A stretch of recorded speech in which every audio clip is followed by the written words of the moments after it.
చేయాలి, ప్రజలందరికీ గ్యాస్ సరఫరా చేయాలి.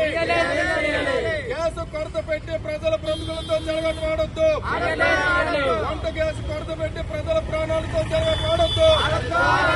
బ్లాక్ మార్కెట్ నరికట్టాలి, గ్యాస్ బ్లాక్ మార్కెట్ నరికట్టాలి, గ్యాస్ బ్లాక్ మార్కెట్ నరికట్టాలి.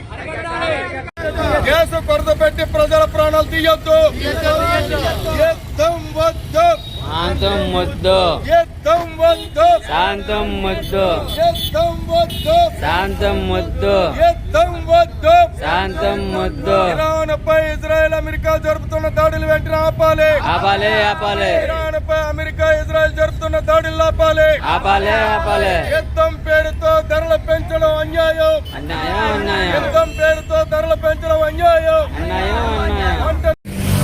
అది ఆపేసి తీయాలి. ఓకే, ఆపిస్తాను సార్. Okay, okay. రాష్ట్ర వ్యాప్తంగా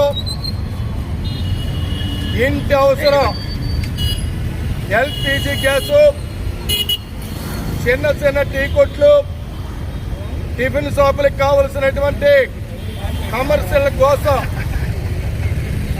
కొరత పెట్టి ప్రజల మీద ఆర్థిక భారాలు వేస్తున్న ప్రభుత్వ విధానాలు వెంటనే ఆపాలని చెప్పి ప్రజలకు అవసరమైనటువంటి గ్యాస్ సరఫరా చేయాలని చెప్పి గ్యాస్ ఏజెన్సీలు బ్లాక్ మార్కెట్ ని వెంటనే అరికట్టాలని చెప్పి ప్రభుత్వాన్ని డిమాండ్ చేస్తా ఉన్నాం.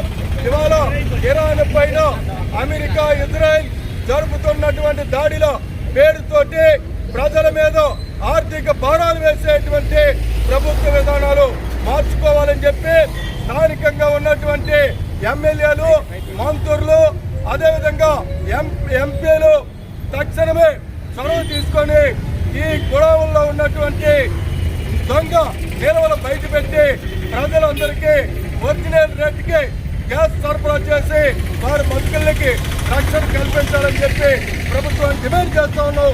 లేని పక్షంలో ఆందోళన చేపడతామని ప్రభుత్వానికి హెచ్చరిక చేస్తా ఉన్నాం.